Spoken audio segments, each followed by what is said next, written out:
श्री स्वामी समर्थ. परब्रह्म भगवान श्री स्वामी समर्थ महाराज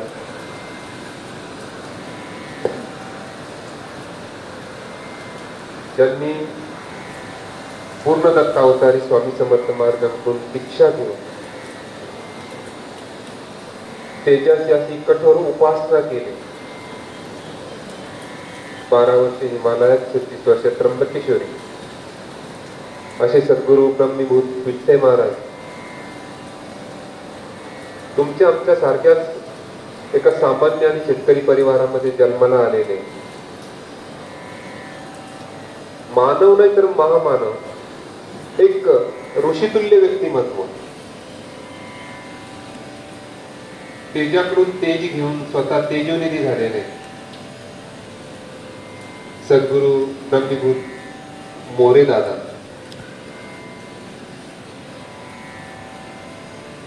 त्यांचाच पुढे वारसा चालवत दादांनी जो छोटासा एक वटवृक्ष या स्वामी मार्गाचा नावना दिला, त्याच्या शाखा अगदी देश विदेशापर्यंत घेऊन गेले. असे सद्गुरू परमपूज्य गुरु माऊली यांच्या चरणी मानाचा त्रिवार वंदन. कालच चातुर्मास सुरू झाला आणि देवशयनी एकादशी आपण सर्वांनी साजरी केली. ज्यांच्या स्मरणाप्रित्यर्थ आपण साजरी केली ते आदि नारायण आदि भगवंत भगवान नारायण, भगवान विष्णुदेव. त्यांचं मूळ धाम हे वैकुंठ,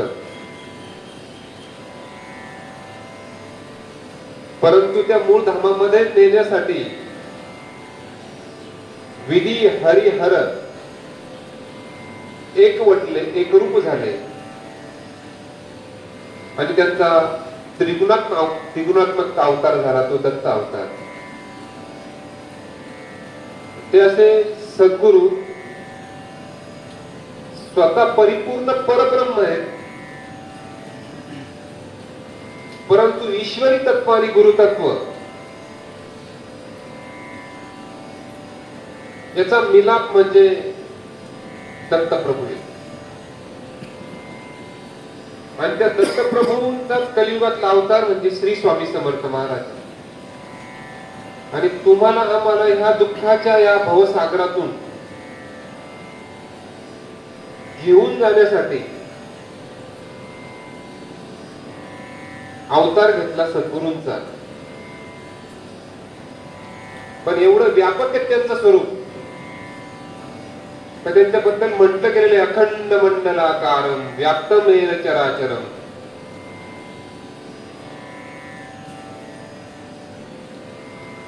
संपूर्ण ब्रह्मांडालाही व्यापून उरलेलं अविनाशी तत्व म्हणजे गुरुतत्व. ते तुमच्या आमच्या जीवनामध्ये श्री स्वामी समर्थ रूपाने आहे आणि तुम्हाला आम्हाला हात धरून घेऊन चाललेले आहेत. आणि त्या गुरुपौर्णिमे निमित्त खूप छान वाटलं की आपण हा सप्ताह ठेवला. भगवंताच्या दारामध्ये सज्जनावर जर जायचं असेल किंवा भगवंताच्या निज धामामध्ये जर पोहोचायचं असेल तर खूप अटी. त्या अटी तुमच्या आमच्या सारख्या सामान्य प्रापंचिकांना पाळणं खूप कठीण. एखादं म्हणेल काय अटी आहेत? भगवद्गीता आपण वाचली तर त्याच्यातला 12वा 13वा अध्याय आपण वाचा.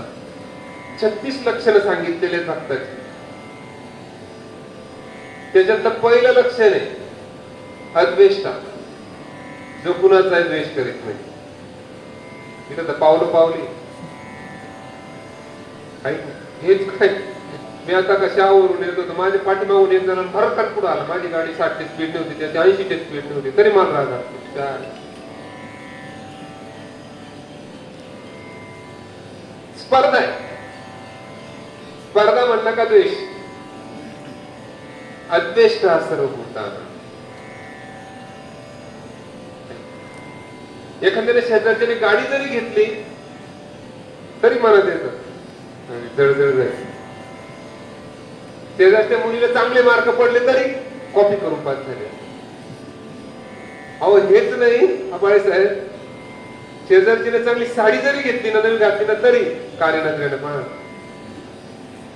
आमचं पुरुषांचं नाही एवढं जळकुटे, पण इकडं जरा जास्त प्रमाण दिसत. कधी अद्वेष्टा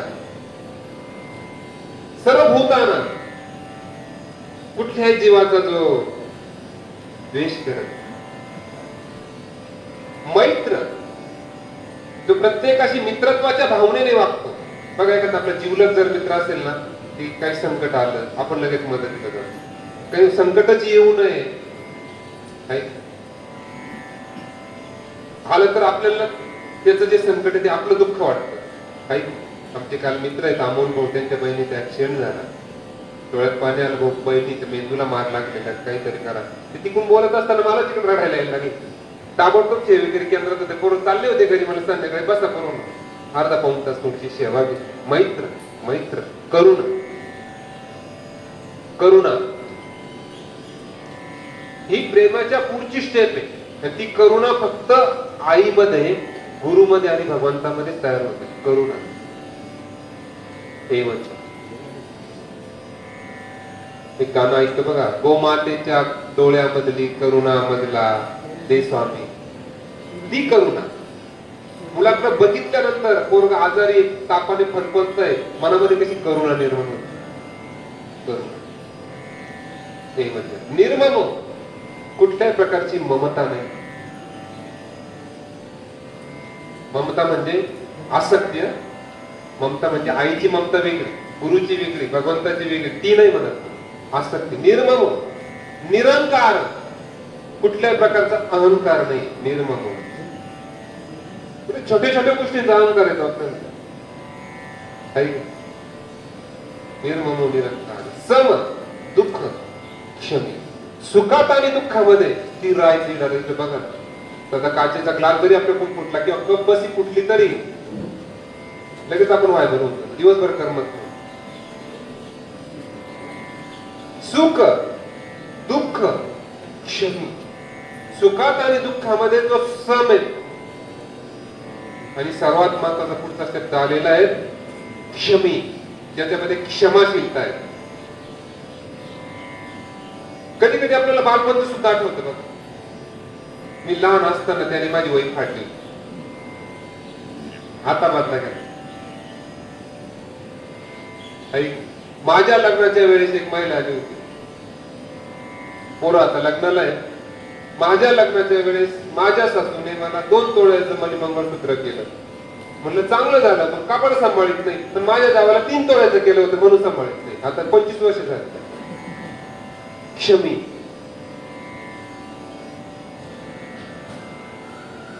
ज्याच्यावरती आपण प्रेम करत नाही ना त्याला पण माफ नाही करत. तुमच्या मुलाकडून मोबाईल फुटला, मुलाचे वडील घरी नाही, तर तुम्ही काय करता? आणि इकडा तुझं बाबा तर तू किंवा तुझे पप्पा मला म्हणतो, तुम्ही स्वतःवर घेता. कारण पोराला नको राहतो, पोराला लगेच माफ करून टाकतात. कदाचित पोराला माफ नाही करणार, पण आपल्याच हातून फुटू द्या. जाऊ दे.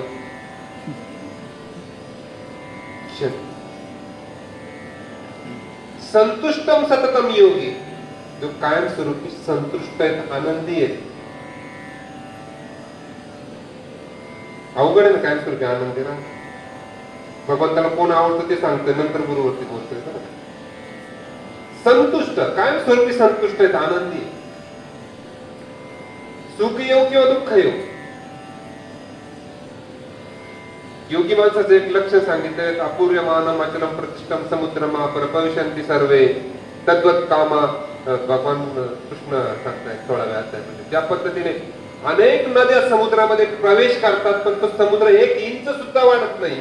नद्या आल्या नाही तरी समुद्र 1 इंच सुद्धा आटत नाही. असं संतुष्ट, अहंकार नाही. हिने सायकल घेतली तरी पहिलं 2 तोळ्याचं होतं, आता 5 तोळ्याचं केलं. साऱ्या गल्लीत दाखवत फिरणार. नेमकं चोरानं चोरून दिलं रात्री, झालं बाबा. लगेच कालचा जो आनंद होता किंवा सकाळी जो आनंद होता तो संध्याकाळी नाही राहिला आमचा. संतुष्टम सततम योगी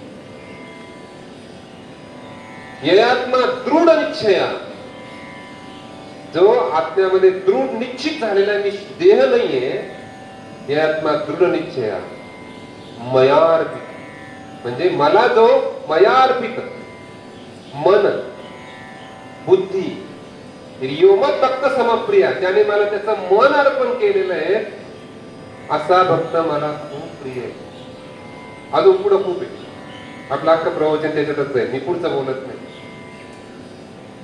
हे फक्त मी 6 लक्षणं सांगितले, 7 लक्षणं सांगितले. असे 36 लक्षणं आहेत. कोण प्रिय आहेत, कोण माझ्या धामामध्ये येईल, हे ज्याच्यामध्ये लक्षण आहेत तो माझ्या धामामध्ये पोहोचेल. ज्याने त्याचं मन मला अर्पण केलेले, त्याची बुद्धी मला अर्पण केलेली, त्याच्या मनामध्ये आणि बुद्धीमध्ये सतत मी आणि मीच बसलेलो आहे, त्याला प्रपंच काही आठवतच नाहीये. संत मीराबाई सारखा मारवतो गिरिधर गोपाल तुझ्या नकोय, मला दुसरा कोणी दिसतच नाही. श्रीकृष्ण हाच माझा पती आहे, तोच कणाकणामध्ये, तोच चराचरामध्ये, तोच माझा पती झालेला आहे. मी दुसरं कोणाचं स्मरण करणार नाही. जडी स्थळी काष्टी पाशाने विष दिलं तशी आहे. परंतु श्रीकृष्ण अर्पण माझ्या मध्ये बसलेला असा जो कृष्ण आहेत ना, त्याला ते अर्पण आहे, त्या विषयाचं सुद्धा अमृत झालं. सतत कृष्णाचं स्मरण. आता मग मला सांगा, हे बघा एखाद्यामध्ये असतील पण हे लक्षण, भगवंताच्या धामात जायचं असेल तर अटी, भगवंताच्या जवळ जायचं असेल तर अटी आहे, खूप शर्ती आहे. परंतु सद्गुरूंच्या जवळ जर जायचं असेल तर कुठलीच अट नाही. मार्गात आपण आलो, जाऊन इतरांचं नाही बोलायचं, आपल्यावरती बोल. मार्गात आपण आलो, जसे आहे तसं स्वामींनी स्वीकारलं का? काय कॅटेगरी लावली होती, अरे तुला मटण खाल्लेलं आहे का, आज नको येऊ इथं, तुला बांध कोरलेले दुसरे, ऐक नाही, तुझ्या मनामध्ये लय द्वेष आहे, कपट आहे, कारस्थान आहे. बघितलं का स्वामींनी? आला जो आला तो माझा आहे. काही लोक म्हणतात बा गुरु चांगल्या शिष्याच्या शोधामध्ये असतात. मान्य, गुरु चांगल्या शिष्याच्या शोधात असतात. जो चांगलं आहे त्याला चांगलं म्हणणं किंवा त्याला चांगलं करणं यात फार काही ताकद नाही लावावं लागत. पण जो वाईट आहे त्याला चांगलं बनवून त्याला सन्मार्गाला लावणं, ही खरी गुरुची ताकद आहे. टाळ्या वाजवल्या. जसं आहे तसं तू माझं आहे. नारद मुनी वाल्या काळात किती पाप केले, गोष्ट मला नाही सांगितली. पण विचारून तरी ज्यांच्यासाठी तू पाप करतोय ना, ते पापात सहभागी आहेत का? गेला पत्नीला विचारला अगोदर, पापात सहभागी तुला माहितीये का? मी तुझ्या गळ्यात ते नेकलेस घातलेले जो ऐक नाही कसं आलेलं आहे माहिती, दुसऱ्याच्या मुंड्या पुरगाळून खून करून दरोडे टाकून आणलेत, मला माहिती. मग माझ्या पापात सहभागी आहेत का? म्हणे नाही, तिलाच अर्धांग व्हायवर, कारण अर्धांगिनी होती ना, अर्धा झटका तिला झाला. विचारलं, कोणीच नाही, मला ती गोष्ट सांगायची नाही सध्या. वैराग्याला त्या क्षणी कशासाठी करतोय मी? माता पिता पुत्र बंधू भगिनी कोणी न पवती निर्वाणी, ही तर सर्व सुखाची मांडणी, हे ते सोडी ना कुणी एका सद्गुरुवाची. ही तर सारी सुखाची मांडणी आहे. माझ्यापासून दुसऱ्याला फायदा आहे म्हणून मी चांगला आहे. आज थोडं रोखोक बोलतोय कारण पट्टीची माणसं माझ्यासमोर बसले. ये वो नगमा यार साथ में नहीं गाएगा. माझं कोण आहे मग? सद्गुरूंकडे आला तो. रत्नाकर नाव त्याचं, माझ्याकडे पहिलं नाव रत्नाकर. गुरुदेव आता तुम्हीच मला मार्गदर्शन करा, जसं आहे तसं स्वीकार करा. ज्ञानेश्वर माऊली मुक्ताई बोलल्या, निवृत्ती दादा बोलले, मुक्ता आज दिवाळी, साऱ्यांच्या घरी सण होतोय, आज आपले आई वडील नाही. आई बाबा जर असते ना आपल्या घरी गोड धोड काहीतरी केलं असतं त्यांनी. मला मांडे खाऊशी वाटत. मांडे खायची का? 8 वर्षाची मुक्ता कुंभारवाड्यामध्ये गेली. कुंभार दादा माझ्या ज्ञान दादाला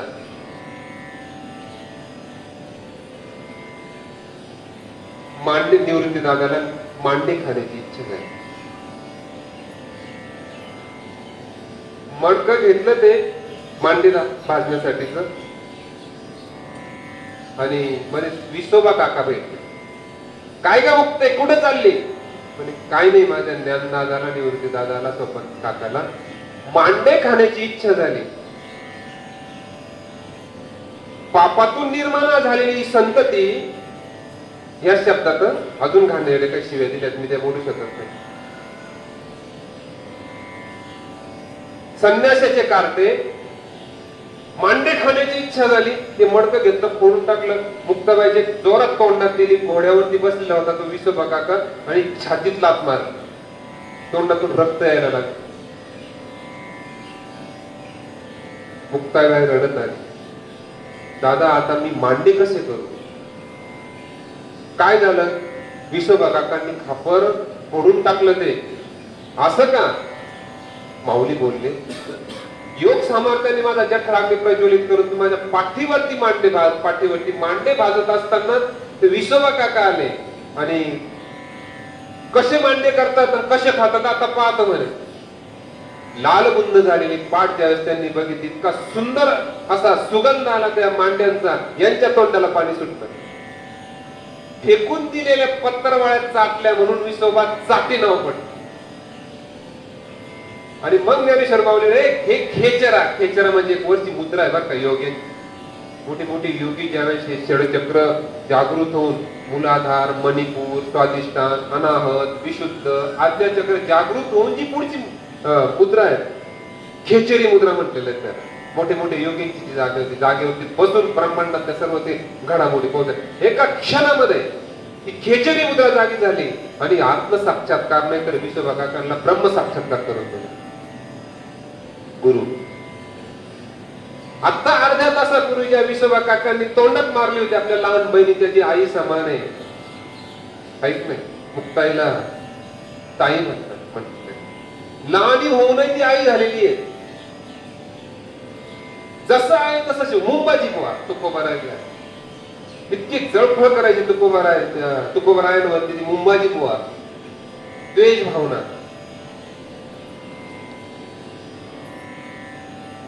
आणि आता हा तुक्याचा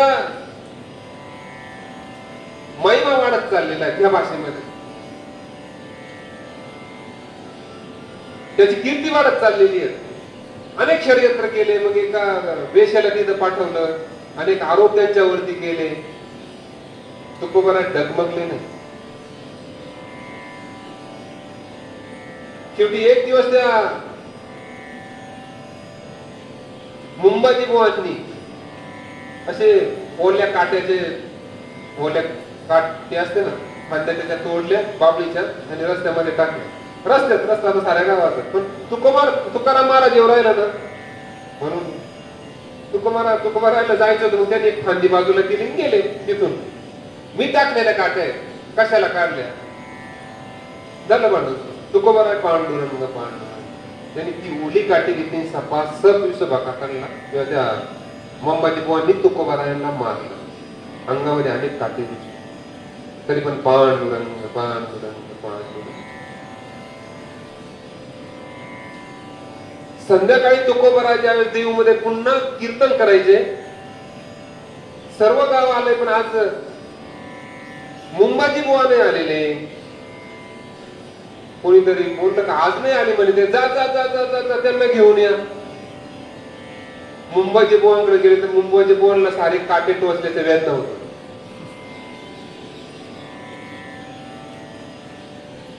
आलं, त्यांना धरून आणलं, बसवलं. काय झालं? तुकाराम महाराज माफ करा, काठीने तुम्हाला मारलं पण त्या साऱ्या काटे टोचल्याच्या वेदना मला होऊ राहिल्यात. तुकोबारायांनी एका डोक्यावरून हात फिरवला आणि एका क्षणामध्ये काटे टोचल्याच्या ज्या वेदना होत होत्या एका क्षणामध्ये ही क्षमा चिंता. संत तोची जाना जगी, दया क्षमा ज्याचे अंगी. म्हणून गुरु किंवा संत आपल्याला आहेत तसं स्वीकारतात. याच्या पुढचं सांगतात आहे कसं कॅटेगरी लावली का स्वामींनी कधी? उलट जे चांगले पट्टीचे सेवेकरी आहेत ना, जे आता दारू मांसाहार बंद केला, महाराजांची रोज 1-1.5 तास सेवा करतात, सण चांगलं आचरण ठेवतात, दान धर्म करतात, त्यांना अनुभव कमी होऊ राहिले. पण जे पेताड आहे ना, माझ्या अनुभवावरून पण जे पहिल्यांदा चालेल त्यांना लवकर अनुभव देऊ राहिले. जसं आहे तसा गुरु हा संत कोळीचा राजा. संतांना ज्यांनी घडवलं ते गुरु. बरोबर आहे ना? ज्ञानेश्वर माऊलींचा अभंग आहे, गुरु हा संत कोळीचा राजा, गुरु हा प्राण विसावा माझा. ज्यांनी संतांना घडवला, अनेक संतांना घडवणारे गुरु आहेत. म्हणून गुरु की महिमा अनंत अनंत किया उपकार, लोचन अनंत उधाडिया अनंत दिखावन हा. गुरु शिवाय ज्ञान नाही माऊली सांगतात, आणि ज्ञानाशिवाय मोक्ष नाही. माहितीमध्ये आणि ज्ञानामध्ये फरक आहे. साखर गोड आहे, त्याच्यापासून अनेक पदार्थ बनवले जातात, अनेक ग्रंथ तयार होतील त्याच्यावरती. ही झाली माहिती. पण ती साखर खाऊन पाहिली का? नाही. ही झाली माहिती. साखर तोंडात टाकल्यानंतर आतून जी फिलिंग येते ना, ते झालं ज्ञान. सोपे भाषेत बऱ्याच लोकांना असते माहिती, आपण म्हणतो किती ज्ञानी हो, अभंगचे अभंग पाठ आहे. अरे पण आचरणात आलं काय? ग्रंथ श्रेष्ठ ज्ञान देवीन एक तरी ओवी अनुभवात. ते आचरणात आणायला आम्हाला जो शिकवतो ना, तो गुरु. म्हणून गुरु देवापेक्षा अवतारी पुरुष राम अवतार वशिष्ठ ऋषींच्या आश्रमात राहिले. प्रभू रामचंद्र पुढे धनुर्विद्या शिकण्यासाठी विश्वामित्रांच्या आश्रमामध्ये राहिले. भगवान कृष्ण पूर्ण पुरुषोत्तम ज्यांना म्हटलं जातं, ते सांदीपनी ऋषींच्या आश्रमामध्ये राहिले. आणि त्यांनी सुद्धा गुरुला महत्व दिलेलं आहे. स्वतः भगवान कृष्ण बरोबर होते. अर्जुनाला गीता सांगत असताना, बाबा मी बरोबर आहे, तरी पण अर्जुना तद्विधी प्रणिपातेन परिप्रश्नेन सेवया उपदेशन तिथे ज्ञानम ज्ञानिन तत्वदर्शिना. तत्व जाणलेले अशा सद्गुरूंना तू शरण जा, ज्याने तत्वाचा अनुभव पण घेतला, जो तत्वाची अनुभूती पण करून देतो, तो गुरु.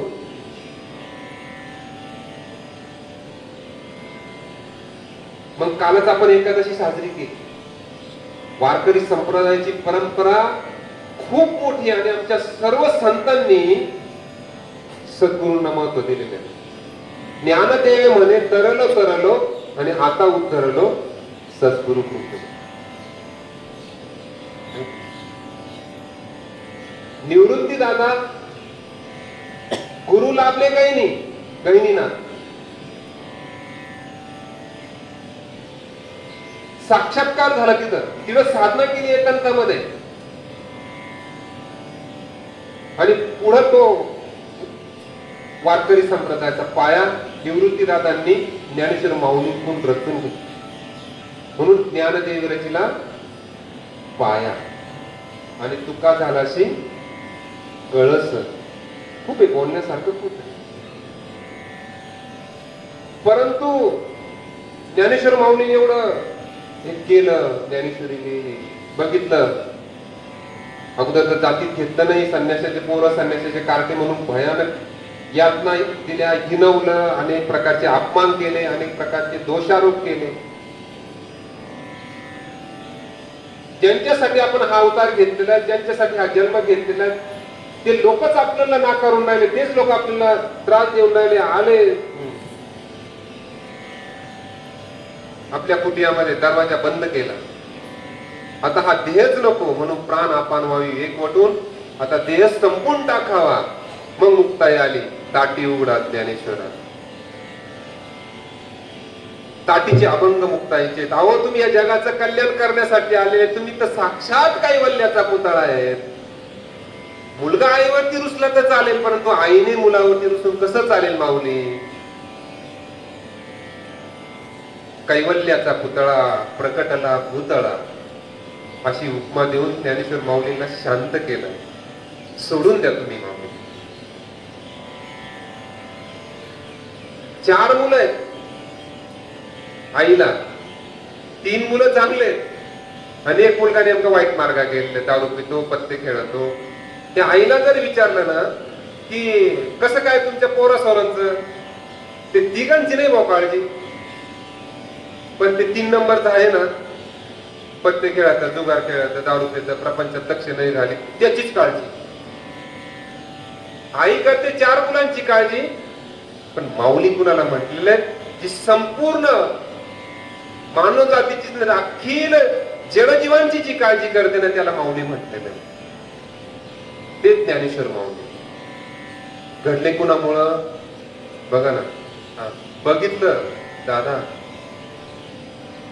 हे लोक आपल्याला जातीत घेत नाहीये, धर्मात घेत नाहीये, त्यासाठी रेड्याच्या मुखातून वेद बोलावले लागले. मग निवृत्ती ज्ञानदेव, सोपान मुक्ताई, जय जय विठ्ठल रखुमाई, जय जयकार सुरू केला. त्यानंतरची घटना माहितीये, 1400 वर्षाचा चांगदेव महाराज, आपण म्हणतो, काही लोक म्हणतात तो चांगला आहे ना, कोराच राहिला. अरे चांगदेव महाराजांचं चरित्र जर वाचलं, इतके मोठे योगी होते का 1400 वर्ष, आपला आता 80 पुढे शक्यतो कोणी जाणार नाही. मृत्यूला परत पाठवण्याची ताकद चांगदेव महाराजांमध्ये. 5-5 हजार शिष्य योग सामर्थ्याने हवाई मार्गाने घेऊन जायचे. वाहन काय होतं? वाघ, हातामध्ये चाबूक, विषारी सर्प. तरी आपण म्हणतो चांगल्या कोरा राय. अरे कोरा राहिला म्हणून तर पत्र लिहितात. मला ती कथा सांगायची नाही, थोडस पुढचं सांगून राहिलं बरं का, कदाचित एखाद्याला.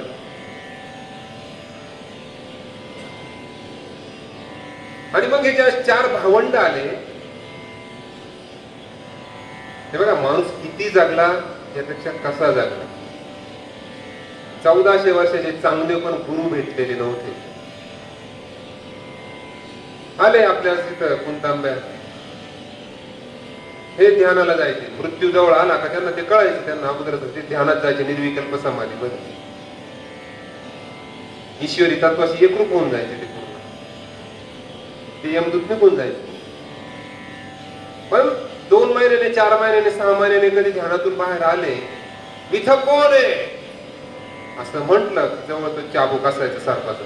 मेलेल्या माणसावर सटासट एक 60 मारायचं आणि मेलेला माणूस उठून जायचं. मेलेल्या माणसांना जिवंत करण्याची ताकद चांगदेव महाराजांमध्ये होती. हे 4 भावंड आले फिरत फिरत, सारा दुर्गंधी सुटलेली. काय म्हणजे काय प्रकारे? मुक्ताईने विचारलं. म्हणे काय नाही, आमचे महाराज ध्यानातून बाहेर आले काय प्रेतांना जिवंत करतात आणि प्रेत जिवंत होतात. मुक्ताई निवृत्ती दादाला बोलल्या, दादा याने ते देवाची सत्ता आपल्या हातामध्ये घेतलेली आहे. आता देवापेक्षा स्वतःला मोठं समजायला लागलेला आहे. कालचक्रामध्ये हा डिस्टर्ब करून राहिला, आपल्या भाषेमध्ये व्यत्यय आणून राहिला. हे कुठेतरी थांबलं पाहिजे. मुक्ताई बोलूनही स्पष्ट एकदम. एक म्हातारी बसली होती, तुझं काय मेलं म्हणे? माझं एक कुत्र्याचं पिल्लू मेलेलं आहे. गरगरा शेपूट धरण गरगरा फिरवलं, हे हाड म्हणे मेले. ते कुत्र तर जिवंत झालं, पण ते मेलेले प्रेत सुद्धा जिवंत होऊन निघून गेले. चांगदेव महाराज ज्या वेळेस ध्यानातून बाहेर आले, समाधीतून बाहेर आले, इथं कोण आहे पाहिलं तर कोणीच नाही. गेल्या 6 महिन्यामध्ये कोणीच मेलं नाही आपल्या परिसरामध्ये. हा मेले पण ते 4 भावंड आले होते म्हणे. त्याच्यात एक पोरगी होती, एक 8 वर्षाची, मुक्ता नाव होतं. ते हाड म्हणे मेले. ते कुत्र पण उठून गेले, काही प्रेत पडलेले होते ते पण उठून गेले म्हणे. समजतात काय म्हणे स्वतः. मग आता इथं तिने थांबावं ना, काय अहंकार एकदा जर वाढला ना, त्यात मग अहंकार खूप खात का. अहंकार गेला तुका म्हणे देवदा. अहंकार लय लय घातक. सत्ता, संपत्ती आणि सौंदर्याचा अहंकार जातो, पण अध्यात्मामधला जो ज्ञानाचा अहंकार असतो ना, तो आपल्याला अधोगतीला नाही. पुढचं काय मी जास्त बोलत नाही, सूत्ररूपाने जास्त बोलतो, पण त्याला जपायला पाहिजे ज्याने त्याने.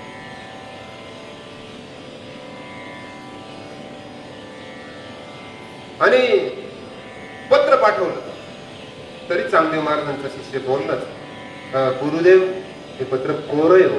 कोरं का पाठवलं तर साष्टांग लिहावं तर वयाने लहान, सप्रेम नमस्कार जर लिहावा तर ज्ञानाने मोठे. काय लिहावा मायना तोच कळे ना. गुरुदेव कोरं पत्र दे म्हणे. माझ्यासारख्या वटेश्वर 1400 वर्षाच्या चांगदेवाने ते पाठवलं. खास त्याच्यात त्यांचा अभिमान आहे म्हणे. त्यांचं नाव होणार आहे म्हणे. कोणाचं?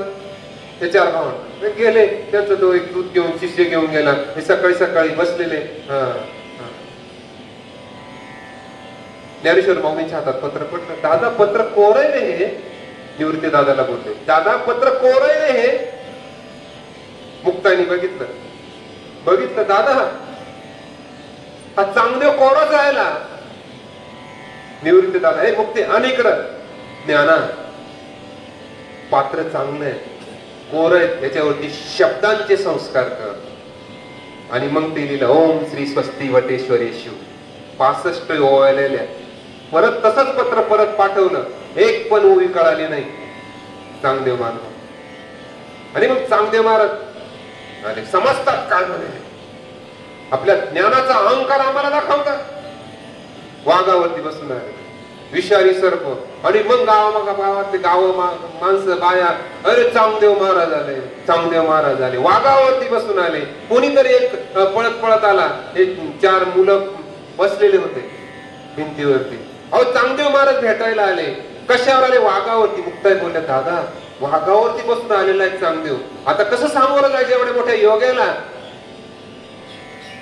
त्यावेळेस ज्ञानेश्वर माऊली बोलल्या, मुक्ते एकदा तू म्हटली होती ना, ही भिंत अशीच उंच उंच उडावी आणि आपण आई वडिलांना भेटायला जावे. निर्जीव भिंत चालवली. त्यावेळेस 1400 वर्षाचा चांगदेव महाराज सर्प हातातून गळून पडला. वाघावरतून उठले. आणि साष्टांग दंडोत घातलं 14 वर्षाच्या मुक्ताई. अनुग्रह करा म्हणे. खरं सत्य काय?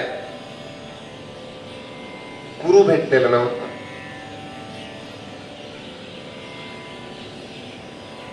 ज्ञानेश्वर माऊलींच्या पाया पडले. माऊली माझ्यावरती अनुग्रह करा. माऊली बोलल्या, उद्या या पहाटे लवकर, पण एका शिष्याचा बळी द्यायचा आहे म्हणे. तुमचे 60,000 शिष्य ऐकून या. 60,000 शिष्य त्या काळात किती मोठी युनिव्हर्सिटी असते त्यांची, बरोबर. पण त्याच्यात एकाचा बळी द्यायचा आहे. सांगितलं. त्यांचा एक आवडता शिष्य होता जवळचा काका, उद्या असं असं मला अनुग्रह देणार आहे माऊली आणि तुझा बळी द्यायचा आहे. त्याने ऐकलं. अख्खी आश्रमात सांगितलं. रात्री तू फरार सारे शिष्य. कारण अहंकार होता, एवढे शिष्य आहेत, 5-5 हजार शिष्य माझ्या हवाई मार्गाने घेऊन जातात. सकाळी उठले स्नान करून शिष्याला आवाज दिला, कोणीच नाही. अख्खा आश्रम गायब. आणि मग लक्षात आलं काय कमवलं. माऊलीकडे गेलो, चरण पकडले आणि जसा 1400 वर्षाचा चांगदेव महाराज रडला. मी आजपर्यंत काहीच कमवलं नाही, मी फक्त रिद्धी सिद्धीचा उपयोग केला आणि लोक जमवले, फक्त भगवत प्राप्ती नाही करून घेतली. पुढचं काय ईश्वरी तत्व प्राप्त करण्यासाठी मला काय लागेल ते द्या. सर्वस्व मला तुम्हाला अर्पण करून दिलेले आहे, पण मी एक शिष्याचा बळी देऊ शकत नाही. त्यावेळेस मुक्ताई बोलल्या, दिला म्हणे चांगदेव महाराज, तुम्ही बळी दिला म्हणे. कसला? तुम्हाला अहंकार राहिलेला होता म्हणे थोडासा. माझे एवढे 1000 शिष्य आहेत, तो बळी दिल्या. या मग डोक्यावरती हात ठेवला. 14 वर्षाच्या मुक्ताईने 1400 वर्षाच्या चांगदेवाच्या डोक्यावरती. चांगदेव म्हणे पुत्र झालो मुक्ताईचा. अभंग आहे चांगदेव महाराजांचे. मुक्ताईच्या मांडीवरती 1400 वर्षाच्या चांगदेव महाराजांनी डोकं ठेवावं आणि मुक्ताईचे गुणगान गावे. तू माझी आई आहे. 14 वर्षाच्या मुक्ताईला म्हणा, माझ्या जीवनाचं सार्थक झालं. गुरु कशाला पाहिजे? नाही बोलण्यासारखं खूप आहे बरं का. का कशासाठी गुरु पाहिजे? जसं आहे तसा गुरु आपल्याला सांगतो. म्हणून त्या गुरु ज्यावेळेस सांगतात तर त्यांच्या प्रत्येक शब्दाकडे आपण लक्ष द्यावं. ध्यान मूलम गुरु मूर्ती, पूजा मूलम गुरु पदम, मंत्र मूलम गुरु वाक्य, मोक्ष मूलम गुरु कृपा.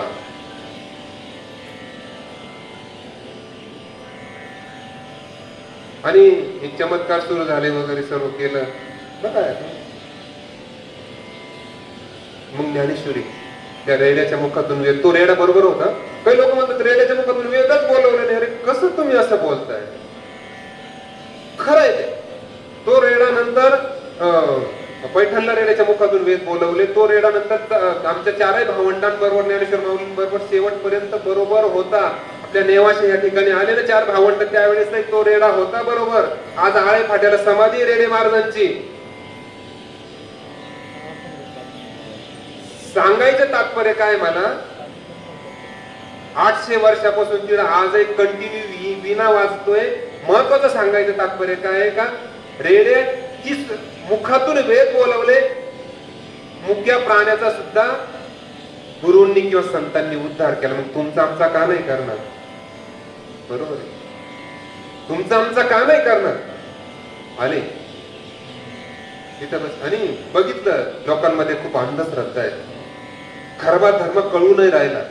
लोक चुकीच्या मार्गाने चाललेले आहेत. देवांना बळी देत आहेत. 2 पायाचं, कोणी 4 पायाचं. जातीभेद वाढलेला आहे. ज्ञानेश्वर माऊली बोलले निवृत्ती दादांना, दादा या सामान्य लोकांना साधं संस्कृत वाचता येत नाही, वाचण्याचा अधिकार पण नाही ग्रंथ वाचण्याचा संस्कृत, यांचा उद्धार कसा होईल? त्यास निवृत्ती दादा बोलले, ज्ञाना या मोहग्रस्त झालेल्या अर्जुनाला 5000 वर्षापूर्वी जी गीता सांगितली होती ना, मोहग्रस्त झालेल्या अर्जुनाला, हे माझे, मी यांना मारू कसं? जी गीता 5000 वर्षापूर्वी कुरुक्षेत्रावरती सांगितली ना, तीच गीता आता भगवद्गीता हातामध्ये घे, तिच्यावरती निरूपण कर आणि ह्या प्राकृत भाषेमधून या लोकांना समजावून सांग. आणि मग भगवद्गीता आपल्याच जवळ असलेल्या नेवाशे ह्या ठिकाणी सांगायला सुरुवात केली.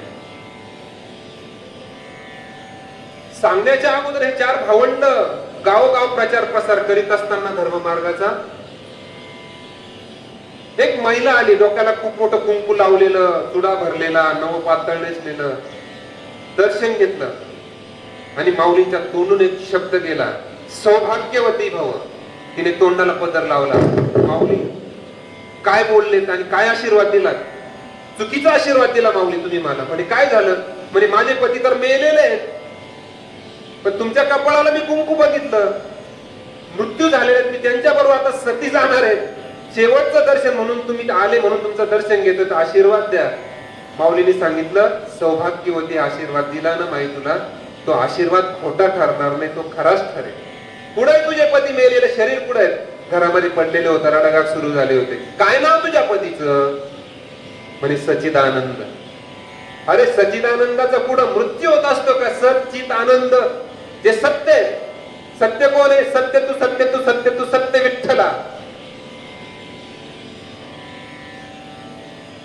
परमेश्वर असत्य, त्या परमेश्वराचे तुम्ही आम्ही सर्व अंश आहेत. आत्मा न जायते न म्रियते वा कदाचित, नायम भूत्वा भवितान भूयाजो नित्य शाश्वतोयम पुराणो न हन्यते हन्यमाने शरीरे. त्याचा जन्म नाही, त्याचा मृत्यू नाही, भूतकाळात झाला नाही असं नाही, भविष्य काळात होणार नाही असं.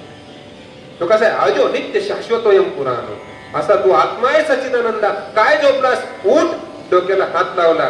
मेलेल्या सच्चिदानंद स्वामींना जिवंत केलं आणि त्यांच्याकडून ज्ञानेश्वरी लिहून घेतली. सच्चिदानंद स्वामी लेखकू झाला. गुरु काय करतात? हे करतात. आम्हाला सहज अहंकार होतो, माझ्यामुळे झालं. भागवत कथा माझ्यामुळे झालं, केंद्र माझ्यामुळे, घर माझ्यामुळे. एक जण आला होता, आम्ही 24 कोटीचं केंद्र बांधलं, 24 कोटीचं मंदिर बांधलं, 24 कोटीचं कृष्ण मंदिर बांधलं. आनंद झाला. 24 कोटी जमवणं एवढं शक्य नाही. कुठली सरकारी मदत घेतली नाही म्हणे. 24 कोटीचं केंद्र बांधलं. मला 1.5 तास सांगत होते. माझ्या तोंडून गेलं एक वाक्य, पण आमच्या भगवंताने अनंत ब्रह्मांड तयार केले, तो कधी असं म्हणता नाही मी केलं. तुम्ही 24 कोटीचं बांधलं इथपर्यंत ठीक आहे, पण देव कधी असं म्हणलं नाही मी केलं. सहज सहज बोलणे हित उपदेश. आणि गीता सांगायला सुरुवात केली. ओम नमोजी आद्या वेद प्रतिपाद्या जय जय ससंविद्या आत्मरूपा देवा तुझी गणेशो सकलार्थमती प्रकाश. म्हणे निवृत्ती दासू अवधारी जोडी. ज्ञानेश्वर माऊली बघा कसं सुंदर बोलतात. पुढं भगवद्गीता साक्षात भगवान कृष्णाच्या मुखारविंदातून बाहेर पडलेली आहेत. एक वेळ ज्ञानेश्वर माऊली सांगतायत, एक वेळ मी या संपूर्ण जेवढे झाड आहेत का त्यांचं कल्पवृक्षामध्ये रूपांतर करीन. एक वेळ मी जेवढे दगड आहेत ह्या पृथ्वीवर पडलेले त्याचं चिंतामणी दगडामध्ये रूपांतर करीन. जे झाड आहेत त्यांचं कल्पवृक्षामध्ये रूपांतर करील, दगडांचं चिंतामणी मध्ये रूपांतर करील. जेवढे जे समुद्र आहेत का त्यांचं समुद्र आहेत ना त्यांचं अमृतामध्ये रूपांतर करील. जेवढं लोखंड किंवा धातू पडलेलं आहेत ना त्यांचं परिसामध्ये रूपांतर करील. पण मी भगवद्गीतेचं निरूपण करू शकत नाही. आता सारे लोक स्तब्ध झाले. आता काय करायचं? मी भगवद्गीतेचं स्मरण करू शकत नाही, निरूपण करू शकत नाही. थोडं थांबतात, असं पॉज देतात, पण पुढे म्हणतात हो मी करू शकतो कारण माझा सद्गुरु निवृत्ती राजा माझ्या पाठीमागे आहे. आता विश्वात नको हा माझा स्वामी निवृत्ती राजा. 16व्या ते सांगतात एरवी तरी मी मूर्ख. कोण सांगतोय? महाविष्णूचा अवतार सका माझा ज्ञानेश्वर. एरवी तरी मी मूर्ख, जरी झाला अविवेको, तरी सद्गुरु कृपा सोजळू दीपक वसे. हे रवी तुम्ही म्हणतात ना माझ्याकडून झालं, पण बाबा मला काहीच कळत नाही. हे रवी तरी, अरे बाबा मी मूर्ख आहे. जरी झाला अविवेकू, माझ्याकडून जरी काही अविवेकाने काही गोष्टी घडल्या असतील, अज्ञानाने काही गोष्टी घडल्या असतील ना, श्री कृपा दीपकू सोजोळू असे. पण जे काही घडलं असेल ना, माझा सद्गुरु मला असं बोट धरून चालवतो बरं का, पण मी काहीच करणार नाही. बोलवणारा तो एक सखा भगवंत, वाचा त्याची आणि बोलविता धनी वेगळाच. गुरु काय करतात? गुरु कसा असावा आणि शिष्य कसा असावा? शिष्य आपलं जेवढं काही आहेत ना ते सर्व गुरुच्या चरणी अर्पण करणारा असावा. चांगला असेल, वाईट असेल. ऐका ना, शिष्य आपलं जेवढं काही आहेत ना ते सर्व गुरुच्या चरणी अर्पण करणारा असावा. आणि गुरु कसा असावा? शिष्याने जेवढं अर्पण केलेलं ना त्याच्यातलं काहीच घेणार नसावं. तेव्हा ती जोड लागते. नाही तर काही काय गुरु येऊ द्या तुमच्या जमिनी पण आमच्याच नावे करा, तुमची प्रॉपर्टी आमच्या नावे करा. ऐक नाही, त्याला गुरु कसं माहिती? ज्ञानेश्वरी लिहून झाली. लिहिण्यामध्ये त्यांनी सांगितलं ये मराठी येचे नगरी. भगवद्गीता सांगून काय करील या महाराष्ट्र देशामध्ये? ये मराठी येची नगरी, ब्रह्म विद्येचा सुकाळू करीन, बोली अरूपाची रूप दावी. त्या मराठी नगरीमध्ये काय करील? पैशाचं नाही म्हणले, पावसाचं नाही म्हणले, ब्रह्म विद्येचा सुकाळू करीन, बोली अरूपाचे जे अव्यक्त परब्रह्म आहेत त्याचं रूप मी दाखवीन. पण कोणाच्या कृपेने? तुमच्या कृपेने. ज्ञानेश्वरी लिहून झाली. शेवटी ज्ञानेश्वर माऊली बोलतात बघा, किंबहुना तुमचे केलं हे धर्म संकीर्तन पूर्ण झाले, येथे जे उरले माझे पायिकपणा. श्रोत्यांना उद्देशून बोलले, गुरूंना पण उद्देशून बोलले. हे जे काही धर्म संकीर्तन झालं, हा वाघ यज्ञ माझ्याकडून पूर्ण झाला, माझ्या सद्गुरूंनी करून घेतला आणि तुम्ही तो खूप चांगल्या पद्धतीने ऐकला, म्हणून किंबहुना तुमचे केले हे धर्म संकीर्तन पूर्ण झाले, येथे जे उरले माझे पायिकपण. पायिकपण म्हणजे मी तुमचा दास आहे. मग बोलायला लागले आता विश्वात न केले. बघा या ज्ञानेश्वर माऊलींना या भावाने इतका त्रास दिला. स्वतःसाठी नाही मागितलं, चांगल्यासाठी नाही मागितलं, त्यांनी त्रास दिला का त्यांच्यासाठी मागितलं सद्गुरूंकडं. आता विश्वात केले येणे वाघ यज्ञ दोषावे, दोषोनी मत द्यावे बसाय गाण. जे खळांची व्यंकटी सांग. खळ म्हणजे वाईट. धृतराष्ट्राला खळ पुरुष म्हटलेले, दुर्योधनाला खळ पुरुष म्हटलेले. फक्त स्वार्थ आणि स्वार्थ, त्या स्वार्थासाठी दुसऱ्याचे मुंडके छाटावे लागले तरी चालतील अशी ज्याची वृत्ती आहे त्याला खळ पुरुष म्हटलेले. जे खळांची व्यंकटी सांग तयार, त्यांना काय होऊ दे? सत्कर्मी रती वाढो. त्यांना सत्कर्मामध्ये हे देवा, हे सद्गुराया त्यांना रथ होऊ दे, गोडी वाढू दे, गती वाढो, भूता परस्परे जडो, मैत्र जीवन. या भूतांबद्दल, या जडजीवांबद्दल त्यांना प्रेम वाढू दे, भूता परस्परे जडो, मैत्र जीवन. दुरितांचे तिमिर जावो, त्यांचं अज्ञान जाऊ दे. विश्व स्वधर्म सूर्य पाहो, सोची ओळख त्यांना होऊ दे. देह आहे, देहाच्या संबंधित गोष्टी, देहाचं शाश्वत नाही तर देहाच्या असलेल्या संबंधित गोष्टी शाश्वत कशा राहतील? देह नष्ट म्हणजे त्याला स्वस्वरूपाची ओळख. विश्व स्वधर्म सूर्य पाहो, जो जे वांछील तो ते लाहो, प्राणी जात. ज्याला जे पाहिजे ना ते. गुरु बघा कसे असतात, पुढं हे तर मागतातच, पण पुढे जे संत आहेत, मोठी मोठी योगी आहेत, ध्यानाला बसले आहेत, कोणी 50 वर्षापासून, कोणी 40 वर्षापासून, कोणी 500 वर्षापासून, काही काही 3-3 हजार वर्षापासून पण बसलेले योगी. आपण कथा ऐकतो, ते योगी कथामृत मी वाचलं होतं ना, हो 500 वर्षापासून, 1500 वर्षापूर्वी बसलेले योगी दाखवलेले त्याच्यामध्ये. पण त्यांना पण ते काय सांगतात, खूप सुंदर सांगतात, इतका सोज्वळ आणि शांत रसामध्ये सांगतात, सोज्वळ भाषेमध्ये सांगतात. चला अहो योगीजनांनो, अहो गुरुजनांनो, एवढे मोठे तपस्वी तुम्ही आहात, या जगाचा उद्धार करण्याचं सोडून तुम्ही काय आत्मा आनंदामध्ये एकाग्र झाला? हरी दिशे जनिवनी आत्मत्म तत्मी. जो आत्मा सर्वांमध्ये आहेत ना, तो सर्वांमध्ये आहे. म्हणून या सामान्य लोकांना जागा करण्यासाठी तुम्ही चला, इतकं सुंदर बोलतायत. चला चला कल्पतरूंचे आरव. आरव म्हणजे काय? जंगल. कल्पतरू वृक्ष माहिती, ज्याच्या झाडाखाली गेल्यानंतर जे आपण स्मरण करतो किंवा जे मागतो ना, ते झाड देतं. तुम्ही एक झाड नाहीये, हे योगी संत गुरु एक नाहीये, तुम्ही जंगल आहे, जंगल. चला चला कल्पतरूंचे आरव. पुढे सांगतात, चेतना चिंतामणीचे गाव. चिंतामणी दगड असा आहे तर तो पण असाच आहे. तुम्ही त्याच्याकडे जे मागाल ना ते तुम्हाला देतो. प्रत्येक मनोकामना तो पूर्ण करतो. असे कामना पूर्ण करणारे असे सद्गुरु. चेतना, तुमच्यामध्ये चैतन्य, ते दगड तरी ह्या जागेवरून त्या जागेवर जात नाही, हालत नाही, तो चिंतामणी. पण तुम्ही तर चालते बोलते कोण आहे? चेतना चिंतामणीचे गाव. बोलते जे अर्णव. अर्णव म्हणजे काय? समुद्र.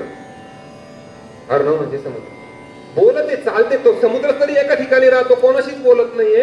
तुम्ही चालते बोलते, तुम्ही काय? समुद्र आहेत. पण कशाचे? पियुषांचे. चंद्रमेजे अलांछन. अहो चंद्रामध्ये सुद्धा शांत शीतलता आहे, पण त्याला सुद्धा डाग लागलेला आहे. बरोबर ना? चंद्रमेजे अलांछन. मार्तंड म्हणजे सूर्य. सूर्य प्रकाश देतो, पण तू सकाळचा सूर्यप्रकाशला देतो, पण दुपारच्या सूर्यामध्ये तुझ्या प्रकाशात कोणी थांबू शकत नाही, कारण तो चटका देतो. चंद्रमेजे अलांछन. मार्तंड जे तापनीन. तुम्ही शीतलता आहे तुमच्यामध्ये, पण चंद्रासारखा डाग नाहीये. तुम्ही प्रकाश देता सूर्यासारखा. मार्तंड जे तापहीन, पण चक्का नाही बसून देत. चंद्रमेजे अलांछन. मार्तंड जे तापहीन. ते सर्वही सदा सज्जन सोयरे होतो. अहो तुम्ही इतके सज्जन आहात, पण तुम्ही काय करा? ह्या सामान्य मोहमायेमध्ये अटकलेल्या लोकांचे तुम्ही काय व्हा? सोयरे व्हा, सोयरे. आता पसंत कळलं अगोदरचा आता विश्वास हे प्रसाद जास्त ते समजून घेतलं. गुरु काय करतात आता तुम्ही समजून घ्यायचे. असे गुरु आपल्याला भेटते का? स्वामींच्या रूपात आपल्याला भेटते. थांबू, कारण मला बाबतच तयारी करायची. अजून तो खूप सांगत असो, थोडस 3 ते 5 मिनिटांमध्ये.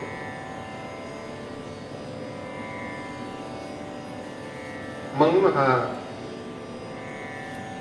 स्वामींनी अवतार घेतला आणि गुरु हा संत पुळीचा राजा जो म्हणतो ना, परत ते सांगतो. याच्यापूर्वी मी बोललेलो असेल. गुरु पौर्णिमा आहे. सज्जन आपण ज्याच्या सानिध्यात आलेलो आहोत ना, ते खूप विराट शक्ती, कर्तुमा कर्तुमान्यता कर्तुमा अखिल ब्रह्मांडाला पुरून उरलेला अविनाशी तत्व म्हणजे श्री स्वामी समर्थ महाराज. श्री स्वामी समर्थ महाराज कुणी गुरु नाहीये. श्री स्वामी समर्थ महाराज कुणी देव पण नाही, संपूर्ण ब्रह्मांडाला पुरून उरलेलं असं अशी गुरु अविनाशी असं तत्व आहे. गुरु हा संत कुळीचा राजा. ज्यावेळेस असं त्यावेळेस मी माऊलींचा अभंग ऐकला ना, त्यावेळेस असं डोक्यात प्रकाश पडला. थोडस वाचन असल्यामुळं, अरे आपले महाराज वारकरी संप्रदायाचे आद्य गुरु ज्ञानेश्वर माऊली, ज्ञानेश्वर माऊलींचे निवृत्ती दादा, निवृत्ती दादांचे गैनीनाथ, गैनीनाथांचे गोरक्षनाथ, गोरक्षनाथांचे मच्छिंद्रनाथ, मच्छिंद्रनाथांचे दत्तप्रभू म्हणजे स्वामी. एकनाथ महाराजांचे गुरु जनार्दन स्वामी देशपांडे, जनार्दन स्वामींचे नरसिंह सरस्वती म्हणजे दत्तप्रभू. तुकोबारायांचे गुरु बाबाजी चैतन्य, स्वप्नदृष्टांत दिलं राघव चैतन्य, बाबाजी चैतन्य अशी जी परंपरा सांगितली आणि पावशेर तूप मागितलं, दीक्षा दिली मस्तकावरती हात ठेवून. पण त्यांचे गुरु आद्य गुरु दत्तप्रभू, दत्त माझी माता, दत्त माझे पिता असे अभंग तुकोबारायांचे आहे. नाणीचे नरेंद्र स्वामी त्यांचे गुरु काळसिद्धेश्वर महाराज, काळसिद्धेश्वर महाराजांचे गजानन महाराज, गजानन महाराजांचे देव मामलेदारांचे स्वामी समर्थ महाराज म्हणजे दत्तप्रभू. माझं आता कोपरगावला काही दिवसापूर्वी एक प्रवचन झालं, जवळ 2-2.5 तासाचं प्रवचन आहे. मला सहज प्रवचनाची तारीख आली गजानन महाराजांच्या निमित्ताने. एवढं डीप मध्ये नव्हतं वाचलेलं मी, पण जेव्हा त्यांचं चरित्र वाचायला घेतलं, स्वामी महाराजांनी पावलं पावली त्यांना मार्गदर्शन केलेलं आहे गजानन महाराजांनी. गजानन चरित्रामध्ये तसा त्याचा उल्लेख पण आलेला आहे. गजानन महाराज हे गावचे जगविख्यात हे झालेले आहे. शिर्डीचे साईबाबा 4थ्या अध्यायामध्ये उल्लेख आहे. साईबाबाला एक वीट दिलेली होती, कायमस्वरूपी त्यांच्या झोळीत असायची आणि ते स्वामी समर्थ महाराजांनी दिले. स्वामी समर्थ महाराज हे साईबाबांचे गुरु आहे. साईबाबा ज्यावेळेस अक्कलकोटला गेलेले होते ना, त्यावेळेस स्वामींना भेटले. स्वामींना भेटल्यानंतर बैलगाडी होती, तू जा म्हणे इथून, दीक्षा दिली. दीक्षा दिल्यानंतर जा म्हणे, जा इथून जा, बैलगाडीत बस. बैलगाडीमध्ये बसले, ज्या ठिकाणी हे बैल थांबतील ना त्या ठिकाणी तू तिथंच वास कर. तिथे एवढे लोक येतील का मुंगी सारखी गर्दी होईल. ती गाडी शिर्डी जवळ येऊन थांब. बाबा तिथंच मुक्कामी थांबले आजपर्यंत. ते साईबाबा आज जगाचं आराध्य दैवत होत राहतात. त्यांचे गुरु स्वामी महाराज. आपले गुरु गुरु माऊलींचे मोरेदादा, मोरेदादांचे पिठले महाराज, पिठले महाराजांचे स्वामी समर्थ महाराज. परंपरा त्याचे कुळ. मोरेदादांनी या स्वामी मार्गाची आपल्या इतकी सुंदर अशी परंपरा घालून दिलेली आहे. दादांना माहित होतं पुढे काहीतरी फाटे फुटणार, दादा तरी कल्याणी होते.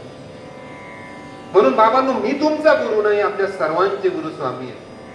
दादांचं कोणी जर दर्शन घ्यायला जर गेले ना तर दादा बोलायचे, अरे मूर्खा, मी तुमचा गुरु नाही. कधी कधी तापट द्यायचे, मी माणूस आहे, मी जर चुकलो ना तुम्ही स्वामींची सेवा सोडून द्या. दादा कधी चुकले नाही, चुकणार पण नाहीये.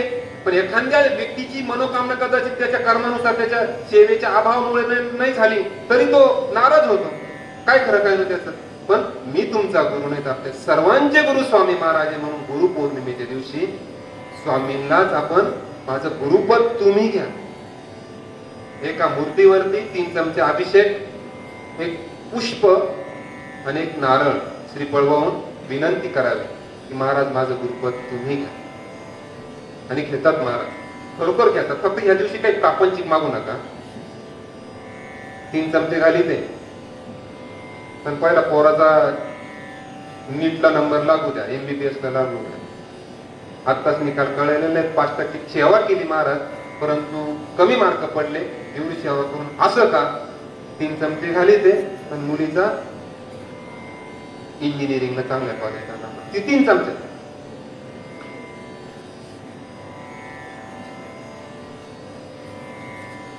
अरे देवाकडे काय मागावं? देव प्रसन्न झाला, काय मागितलं म्हणजे भोपळा. बरोबर आहे. इतर दिवस मागूच राहिलो, काय मागावं देवाकडं? काय मागावं सांगा. समर्थ रामदासांनी मागितलं बघा, कोमल वाणी दे रामा, विमल करणी दे रामा, सज्जन संगती दे रामा, पौजन मैत्री दे रामा, विद्या वैभव अर्थारोहण दे रामा. विद्या दे, अर्थ दे, विद्या वैभव अर्थारोहण दे रामा. जनसुखकारक प्रसंग ओळख, जनसुखकारक प्रसंग ओळख अंतरपारक दे रामा. ऐका बर, जनसुखकारक प्रसंग ओळख अंतरपारक दे रामा. खूप मोठं मागितलेलं आहे, पण त्याच्यातलं शेवटचं वाक्य सांगतो. मजवीन तू, मज दे रामा. अलग लक्ष, मजवीन तू, मज दे रामा. माझ्यातला मीपणा घालव आणि तुझ्यातला तूपणा माझ्यातला दे, तेव्हा मी स्वामीमय होईल. म्हणून श्री स्वामी समर्थ, म्हणून श्री स्वामी समर्थ ऐसा शराक्षरी मंत्र प्रीतीने जपावा रात्र, तेने सर्वात पाविते. मंत्र श्री स्वामी समर्थ, गुरुही श्री स्वामी समर्थ, गुरु तत्वही श्री स्वामी समर्थ आणि परब्रह्मही श्री स्वामी समर्थ. ओम श्री सद्गुरु अक्कलकोट निवासी राजाधिराज योगीराज अनंत कोटी ब्रह्मांड नायक कोण? राजाधिराज श्री स्वामी समर्थ. ओम, त्या ओंकारालाच ओम नमोचे आज्ञा. संपूर्ण ब्रह्मांडातलं आदि बीज मंत्र हा ओंकार आहे. चराचरामध्ये असलेलं हे ईश्वरी तत्व आहे.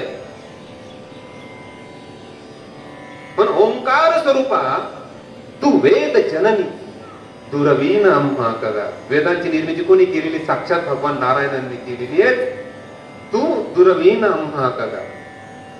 भावेच्या भजता पिऊनी पळती दैन्यादी सर्व पदा. भावेने जर त्याचं नाव घेतलं त्या देवाचं, या देवाला ना कोंबड लागत ना बोकड लागत, काहीच लागत नाही. हो भावाचा भूक केलाय स्वामी महाराज. खरोखर लय सोपं देव. लोक म्हणते अवघड, काय मला अवघड कळून नाही, तेच कळून नाही.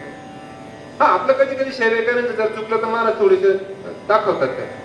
पण का शाळेत ऍडमिशन ज्या पोराने घेतलेलं नाही त्याला शिक्षा करतात का शिक्षक? ज्याने ऍडमिशन घेतलेलं आहे पण तो जर अभ्यास करून नाही आला, रोज जर शाळेत उपस्थित नाही राहिला, बरोबर बोले सर, तुम्ही त्याला उभं करता का आले नाही? तसंच आता ऍडमिशन घेतलं ना, कारण गुरुला किंवा त्या शिक्षकाला असं वाटतं की माझ्या विद्यार्थ्याने पुढच्या वर्गामध्ये जावं, चांगले मार्क पडावे. तसंच आपल्याकडून जर काही जर चुकलं ना आणि आपल्याला कळालं की स्वामींनी मला थोडी शिक्षा केली, यासाठी केली की मार्गाला आपण पुढच्या वर्गामध्ये आपल्याला घालायचं. समस्या निर्माण होतात, कारण भोग हे भोगून संपवायचे असतात. जितका जुना सेवेकरी तितक्या जास्त समस्या. कारण महाराजांना ह्याच जन्मामध्ये आपले सारे दुःख भोगून घ्यायचे आणि या जन्मात त्यांच्या निजधामापर्यंत घेऊन जायचे, निजधामामध्ये घेऊन जायचे. नाही म्हणून ना सुख अच्छा है ना मलाल अच्छा है, यार तो जिसमें रख दे वो हाल अच्छा है. हमारी ना आरजू है ना जुस्तजू है, हम राजी है जिसमें तेरी रजा है. तू जे ज्याच्यात आम्हाला ठेवशील ना ते आम्हाला मान्य. म्हणून अध्यात्माच्या ह्या स्टेज पर्यंत आपल्याला जायचंय. नाही होणार, आपण प्रापंचिक हे पण माहिती पर्यंत जायचंय. असो, म्हणून आपण सर्वांनी इतका छान असा मार्ग लाभलेला आहे आणि गुरुचरित्रासारखा जो 5वा वेद आहे त्याचं पारायण आपल्याकडून होत आहे. खूप चांगली गोष्ट आहे. अनंत जन्मीचं पुण्य ज्यावेळेस उदयाला येतं ना, त्यावेळेस असं वाटतं का मी देवाचं नाव घेतलं पाहिजे, मी देवाची कथा ऐकली पाहिजे, मी देवाचा ग्रंथ वाचला पाहिजे. अनंत जन्मीचं पुण्य ज्यावेळेस उदयाला येतं, तसं जणू आपलं पुण्य उदयाला आलेलं आहे, खरोखर उदयाला आलेलं आहे. मला तर बऱ्याच कधी मी बोलत असतो, बऱ्याच वेळेस आता मी कारवाडी केंद्रात कायम स्वरूपी चपला उचलणे, सेवेकऱ्यांच्या लावणे, टॉयलेट बाथरूम स्वच्छ करणे. तुमचे येणारे हे पावलं सामान्य पावलं नाही, असामान्य पावलं आहे. घरदार सोडून इथं 2-2, 4-4 तास पारायणाला बसणे काम असतं प्रत्येकाला, ते सोडून इथं बसतायत. म्हणून महाराज कोण आहे? भक्ताभिमानी. स्वामींना बोललं स्वामी सहन करते, पण त्याच्या सेवेकऱ्याला बोलू बघा स्वामी अजिबात सहन नाही करते. तर असो, म्हणून गुरुपौर्णिमा हा उत्सव आपण सर्वांनी साजरी करावा. गुरुचं अनन्य साधारण असं महत्व आहे. बोलण्यासारखं पण खूप आहे, तरी पण बोलताना माझ्याकडून काही चुकलं असेल आपल्या सर्वांची माफी मागतो. 9 तारीख ते 15 तारीख 16 तारीख आता येते. परवापासून कारवाडी फाट्यावरती एक साईड शंकर तांगतोडे म्हणून सेवेकरी राहतात, त्यांच्या मुलाचं श्राद्ध आहे. त्याची भागवताची जी कथेची तारीख मलाच दिली त्यांनी. कारण कसं घडलं असं की तो मुलगा साधारण 1-1.5 वर्षापूर्वी आला होता केंद्रामध्ये. अधूनमधून यायचा, काहीतरी निवडणुकीला राहायचं, काहीतरी चाललं होतं. तर सहज हात बघितला आणि म्हणलं ते निवडणुकीत दे सोडून पाहिलं ते जप कर म्हणलं, ते महामृत्यूचे आहे थोडस प्रॉब्लेम दाखवतोय. त्या मुलाने काय झाला नाही, होणार आहे चुकी जरी ब्रह्म येत आहे आडवा आणि नदीमध्ये करून त्या बालकाचा मृत्यू झाला. पण अगोदर जवळजवळ सांगितलं होतं. त्यावेळेस त्याचा भाऊ आला, भाऊ असं कसं झालं, कसं केंद्रात आला होता, पण आला होता त्याचे कागद बघा बरं काय म्हणजे भाऊ तुम्ही 1.25 लक्ष जपले, येऊन दिला होता. त्याने घरी येऊन पण सांगितलं का जीव घेणं काहीतरी संकट येऊ शकतं पुढच्या काळात, पण तो 1 माळ सुद्धा जप नाही झाला. मी ती तारीख घेत नव्हतं बरं का, खरं सांगतो. मी महिनाभर त्यांना लावून धरला, गावातल्या गावात पिकत नाही. पण त्या मुलाला मी लहानचं मोठं झालेलं पाहायचं, मी काय बोलू म्हणलं तिथं. त्याचा मतदार माणूस असं तिला बोलता येतं प्रवचनामध्ये टामाटा नाही म्हणे भाऊ, त्याची इच्छा होती, तुमच्यावर खूप श्रद्धा होती, तुम्हाला ती तारीख घ्यावा लागेल भागवताची. आणि भागवताची तारीख मिळाली. तर असो, आपण सर्वांनी जमलं तर बघा, या संध्याकाळी 6 ते 9 दिलेले आहेत, पण 6 ला नाही पण 7 ते 10 साधारण ही कथा आपली होईल. आणि चातुर्मास सुरू होण्याच्या आरंभी ही कथा आलेली आहे. आणि कृष्ण चरित्र ऐकल्याशिवाय आहेत ना भावच जागा नाही होत, जो व्हायला पाहिजे. पांगरीला कथा झाली पहिली माझी, आबाळ साहेब म्हणजे मला यापूर्वी मी कधी कथा केलेली नाही. ते गावकरी आले, एकदा नाही 5-6 वेळेस आले. तुम्ही घ्या, कारण आमच्या गावाकडे आता मंदिराचं काम चालू आहे, 6 सप्ते होते म्हणे आमच्या गावामध्ये, आणि 3-3 लाख 2-2 लाख कथाकार घेतात म्हणे, एवढे पैसे पण नाहीये. आपण म्हणलं मी कधीच कथा केलेली नाही, तुम्ही काय सांगून राहिले. मला हसायला आलं, कळतं का म्हणलं नाना तुम्हाला केदू नाना, नाही म्हणलं. परत 2दा आले, 3दा, एकदा तर 15-20 जण आले. तुम्ही काही करा, कथाच घ्या म्हणे. अर्धा तास फाटकून बसले. महाराजांना विनंती केली, महाराज आता तुमचं स्मरण करून कथा घेतोय, श्रीफळ दिलं. दिल्यानंतर ते निघून गेले. दुसऱ्या दिवशी घाम फुटला. त्या भागवत ग्रंथ काढला ना, ते 18 खंड, त्याच्यात असे एवढे जाडे खंड असं समोर एवढा तयार झाला. महिना राहिला, एक महिना पण नाही, 3 वार राहिले फक्त, म्हणजे 21 दिवस राहिले होते फक्त. घाम फुटला, राहायला गेली कथा. त्यांना परत फोन केला, दुसरा बाबा फोन देतो म्हणलं, वाटत मी दर्शनात तिथं दाखवतो. नाही तुम्ही लय भारी प्रवचन करता, तुमचे प्रवचन आम्ही बऱ्याच वेळेस ऐकले. ते गावकरी म्हणे आमच्या गावात बरेच प्रवचन झालेले आहेत आणि तुम्ही बोलू शकता म्हणे त्याच्यावर. घेतलेले यायला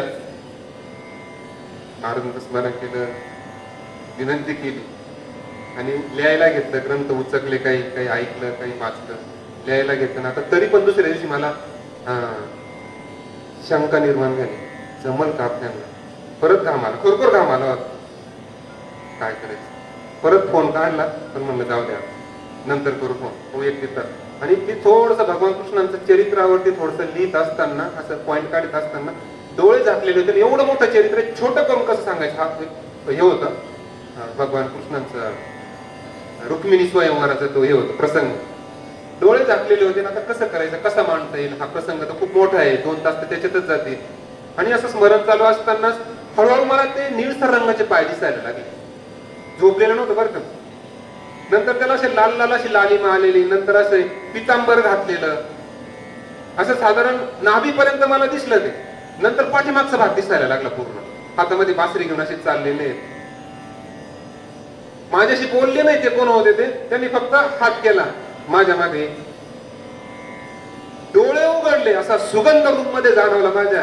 मी जणू काय असा चंदनाला काय करते म्हणजे भगवान कृष्णाने काहीतरी आपल्याला दृष्टांत दिला.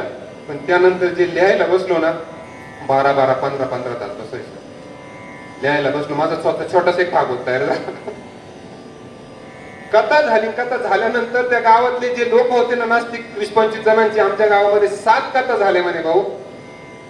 आजची कथा गेल्या 3 दिवसापासूनची कथा तुमची रात्री 2 वाजेपर्यंत चाललेली. बंडी भाऊ तुम्ही होते, पण आम्ही कधी आमच्या बापाच्या श्राद्धाला किंवा दशक्रिया विधीला आम्ही कधी रडलो नाही. तेवढी कथा ऐकताना एवढं रडलो. जो भाव जागा झाला ना, माझा कुठला श्लोक पाठ ना कुठलं काही पण भगवंतांनी ते वधून घेतलं. नंतर मुर्शदपूरला झाली. आता पुढच्या 3 कथा आल्या.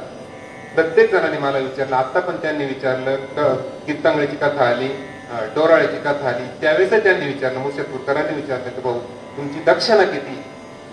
म्हणलं मला नारळ दिलं तरी चालेल आणि लाख दिले तरी मी घेतो म्हणलं, कारण केंद्राचं बांधकाम करायचं आहे, आणि नाही दिलं तरी चालेल. आजपर्यंत शेकडो प्रवचन झाले साहेब, मी कुणाकडे दक्षिणा मागितली नाही. आता 5-7 कथांच्या तारखा साधारण आलेल्या आहेत, मला सिन्नरची आली असो, पण ते बोलले की भाऊ तुमची दक्षिणा किती, असं सांगितलं का? दक्षिणाची माझी कुठली आठ नाही, फक्त जे कोणी गायक वादक जे असतील गुरुजन मुनिजन, तुम्ही त्यांना फोन करा आणि काय काय तुमचं तुम्ही ठरवून घ्या. ज्यावेळेस माझा असा अनुभव आला का त्यावेळेस आपण निरपेक्ष भावनेने करतो ना साहेब, त्याच भगवंत आपलं तोंडून ओढून घेतो. तर माझ्यासारख्या येडपटा नाही का, घरी गाईचं शेण भरतो मी, शेणकूर करतो, पाणी भरतो, त्याने भागवतात कथा बोलावी. मला अजून त्याच्यानंतर 2-3 फोन आले पुण्यात त्या भागातून, तुम्ही कुठं शिक्षण घेतलेलं आहे म्हणे भागवत. अहो म्हणलं काय नाही, मी गाई बघितो नाही, आम्ही ऐकलं माहिती तुमचं युट्यूबला वगैरे, असं काय ऐकलं माहिती. तर सांगायचं तात्पर्य काय, ही गुरुकृपा आहे, गुरुकृपा आहे. सद्गुरु मोरे दादा, मला जॉब नव्हता, कोरोना सांगतो, टेन्शन यायचं, काहीतरी जॉब लागला पाहिजे म्हणून मी मार्गात आलो. टीवायच्या लास्ट इयरला फर्स्ट क्लास तरी पडला पाहिजे. स्वामींचं सांगतोय का अनुभव, गुरुपौर्णिमा फर्स्ट क्लास पडला म्हणजे सेट नेटच्या परीक्षा देते, मला प्रोफेसर व्हायचं होतं, म्हणजे तत्वज्ञान जास्त पाचते. विषय हा होता की कॉलेज जीवनामधली मुलं जास्त वाया जाताना मी बघितले. 12वी पर्यंत चांगले असतात, आपण चांगले विचार आहे आपल्याकडे, गुरुकृपेने देण्याचा प्रयत्न करू. आणि निकाल लागण्याच्या अगोदर थोडीशी भीती असतेच प्रत्येक विद्यार्थ्याला. आणि असं दुपारी असं झोपलेलं होतं बरं का मी, पण त्याच्या अगोदर 2 दिवस असा आनंद व्हायचा, आपल्याला कुणीतरी भेटणार अशी उर लागून. दुपारी सहज असं थोडा वेळ झोपलो, वामपक्षी म्हणतो ना, आणि तोपर्यंत 3 वर्ष अगोदर सेवा केली, कधी स्वप्नात दृष्टांत नाही, दर्शन नाही, याचा नैवेद्य खाना स्वामींनी, त्याला भेट दिली, काहीच नाही, आपलं चुकत काय नाही असं वाटायचं. पण त्या दिवशी स्वामींनी दृष्टांत दिला, एक 8 फूट उंच महाराज उठवलं, अरे उठ काय झोपतो, महाराजांचं दर्शन घेतलं, खूप रडलो, मला कळलं नेमकं. महाराजांनी आलिंगन दिलं आणि महाराजांना म्हटलं महाराज मला, हा कळलं म्हणे. त्यावेळेस महाराजांनी मला तेवढे मार्क सांगितले होते, तेवढेच मार्क पडले, निकाल लागले म्हणते. त्याच्यानंतर 108 पारायण, स्वामी चरित्र, हे पारायण कर, ते पारायण कर, ते आवतून बऱ्याच ठिकाणी मी असतील ध्यान करीत असतो रोज. किती पारायण झाले मला माहित नाही, घरचे बोलायला लागले. एकदा घुसलो कुठे यात का 4 तास बाहेर निघत नव्हतो. बाबा होतो काय माहिती, अहो म्हणलं मी माझे जॉब लागावं म्हणे, सेवा घेऊन राहिलो, मी दादांना काय बघितलेलं नाही. खरं माझं दुर्दैव म्हणा सौभाग्य, ते नाही सांगता यायचं. पण एक दिवस दादा स्वप्नात आले, सद्गुरू मोरे दादा, दिंडोरी दरबार, दादा बसलेले, प्रश्नोत्तर पाहत होते, मुजरा केला दादांना केला, आणि दादांना म्हणलं दादा आपलं ते माझं ते जॉबचं. दादा म्हणे पैसे तिथं. दादा असं सांगतात जुने लोक, दादा स्पष्ट बोलायचं, पैसे तिथं. एक नारळ दिलं, साधारण 15-20 मिनिटं दादा प्रश्न उत्तर बघतायत करतायत, मी बसलेलो होते तिथं. परत उठलो, स्वप्न सांगतो बरं का. दादा म्हणलं दादा ते नोकरीचं, हे घे दुसरं नारळ, तुझं काम झालेलं, जाय पण लाग कामाला. मला अजूनच कळणार काय काम झालं. तोपर्यंत म्हणलं सांगत बसतो आपण, जोपर्यंत नोकरी नाही लागत तोपर्यंत. पण खरं सांगू का, आता काल प्रवचनाला गेलो, त्यांनी 3000 पाकिट दिलं. त्याच्या आदल्या दिवशी गेलो होतो, त्यांनी 5000 दिले. त्याच्या अगोदर 2 दिवस गेलो होतो, त्यांनी 11,000 दिले. न मागता 89,000 रुपये पगार सुरू झाला ना साहेब. वरून लोक पाया पडत आहे, हा बघा तुमचे पाय आमच्या घरात लागू दे. लोक म्हणते, आम्ही म्हणतो तसं का तुमचं वाटोळ होतं का? काय नाही बाबा, आमच्या पायात काही नाही, काय नाही, तर ते करेल ते स्वामी. बस सांगण्यासारखे अनुभव असे खूप आहे. म्हणून एक कर्तुम शक्ती स्वामींची आहे. आपण गुरुपौर्णिमेला सर्वांनी स्वामींच्या मूर्तीवरती अभिषेक घाला. आणि अजून एक सांगतो बरं का, एक जाता जाता हे बघा, तिला घासावं लागतं, घासावं लागतं. उद्धवाला सांगितलं मी चाललेलो आहे, पण उद्धव म्हणे मला यायचंय, निजधामाला भगवंतांनी नेलं नाही. तुझ्या मधला काम, क्रोध, मोह, मत्सर, अहंकार घालव. उद्धव म्हणे एवढं सोपं आहेत का देवा? त्यासाठी त्याला अनुग्रहित केलं, पादुका ठेवल्या डोक्यावरती, जा म्हणे ते बदरिका झालं, ते जाऊन साधना कर म्हणे. त्यावेळेस तुझी साधना करीत तुझ्यातला काम, क्रोध, मोह जाईल आणि तुझी वृत्ती, मन, बुद्धी, चित्त माझ्याशी एकरूप होईल. तुला निजधामाला यायची गरज नाही उद्धवा, तू जागेवर बसलेला असतानाच निजधामाला पोहोचलेला असेल. ह्या स्थितीपर्यंत तुम्हाला आम्हाला सर्वांना जायचं आहे. कोण आहे आपण? आपण नाहीये. मी म्हणतो मी त्याचा भाऊ आहे, त्याचा मामा आहे, त्याची आई आहे, त्याचा काका आहे, त्याचा चुलता आहे. नाही, हे सारे सुखाची मांडणी. कोण आहे आपण? जे अविनाशी जे तत्व आहेत, अमर तत्व आहेत, जे चिरंतन आहे, जे शाश्वत आहे, ते ईश्वरी तत्वाचा अंश, त्या परमेश्वराचा अंश तू आहेस. तुझा ना जन्म आहे ना तुझा मृत्यू आहे. याची जाणीव, याची अनुभूती जो करून देतो. म्हणून ओंकार सच्चिदानंदमय होम, शिवोम शिवोम शिवोम शिवोम. जिसे शस्त्र काटे न अग्नि जलाए, गलाए न पानी न मृत्यु मिटाए. जिसे शस्त्र काटे न अग्नि जलाए, गलाए न पानी न मृत्यु मिटाए. यही ज्ञान हरि ने अर्जुन को सुनाया, यही ज्ञान ऋषियों ने वेदों में पाया. यही ज्ञान हरि ने अर्जुन को सुनाया, यही ज्ञान ऋषियों ने वेदों में पाया. जो व्यापक है कण कण में वास जिसका, नहीं तीन कालों में है नाश जिसका. जो व्यापक है कण कण में वास जिसका, नहीं तीन कालों में है नाश जिसका. वही अमर आत्मा सच्चिदानंदमय हो. शिवोम शिवोम शिवोम. अमर आत्मा है, अमर आत्मा है मरणशील काया. सभी प्राणियों में वही समाया. अमर आत्मा है मरणशील काया, सभी प्राणियों में वही समाया. वही अमर आत्मा सच्चिदानंदमय हूं. शिवोम शिवोम शिवोम शिवोम. तो मी आहे आणि मी तो आहे. हरी दिशे जनी म्हणे. म्हणून ही अनुभूती फक्त गुरुकृपेने येते. आणि स्वामी महाराज ते ईश्वरी तत्व तुम्हाला आम्हाला हात देऊन, हात धरून घेऊन जाण्यासाठी आलेले. पाठीमागे एक मी अनुभव सांगितला होता एका श्रीरामपूरच्या ताईंचा. सेवेकरी पती, कार्यरत सेवेकरी, वास्तूचं काम बघायचे. कॅन्सर झाला जिभेचा, निदान झालं नाही, सेवा खूप घेतल्या, मृत्यू झाला. गावात चर्चा, एवढी सेवा घेऊन 7-8 वर्षापासून हे स्वामी महाराज घेऊन. पण काय भेटलं? त्यांच्या पत्नीने रडू रडू स्वामींचा फोटो घेतला, फेकून दिला. तुझी सेवा करून हे भेटलं का म्हणे मला. अंत्यसंस्कारापर्यंत 4-5 तास गेले. अंत्यविधीला ज्यावेळेस गेले, अग्नी पेटावला, त्यांची पत्नी रडत होती. काय दिलं स्वामी समर्थ तुम्हाला? माझ्या नवऱ्याला काय दिलं? आणि मग अचानक काय झालं, ती बाई उठली. अरे स्वामी समर्थ स्वामी समर्थ स्वामी समर्थ आले म्हणे. लोकांना वाटले डोक्यावर परिणाम झाला. नवरा गेला म्हणून रथात आले बसून, रथात आले म्हणे बसून. असं 2-3 रथात आले. अरे माझा नवरा उठलाय म्हणे. अहो कुठं चालले म्हणे. कुठं आव काव केलं, कुठं चालले म्हणे मला सोडून. हात धरला स्वामींनी, रथामध्ये बसवलं. अहो त्याला स्वामी महाराज रथामध्ये बसवतायत म्हणे. स्वामी महाराजांनी जसा अर्जुनाचा रथ हाकला, तसे पुन्हा स्वामी महाराज, घोडे होते 7 त्या रथाला, रथ चालवायला सांगितला. रथ असा उंच उंच आभाळात गेले. अहो गेले म्हणे माझे स्वामी, माझ्या नवऱ्याला घेऊन बरोबर गेले. मी ज्या वेळेस त्या ताईला भेटायला गेलो त्यावेळेस त्यांनी तो अनुभव मला सांगितला. म्हणे भाऊ पोरगा आहे. टाळ्या वाजवल्या. याचं शिक्षण कसं व्हावं, त्याला बरेच दिवस झाले. आता त्या मुलाला 32 लाखाचं पॅकेज आहे. ती आई कंटिन्यू रोज गुरुचरित्र वाच, स्वामी चरित्र वाच. सर्व श्री स्वामी समर्थ हैदराबादला येतात. जगी जन्म मृत्यू असे खेळ ज्याचा, नको घाबरू तू असे बाळ. हा जन्म मृत्यूचा खेळ. जगी जन्म मृत्यू असे खेळ ज्याचा, नको घाबरू असे बाळ तू त्यांचा. उगाची भीतोशी भये पळू दे, जवळी उभी स्वामी शक्ती कळू दे. श्री स्वामी समर्थ.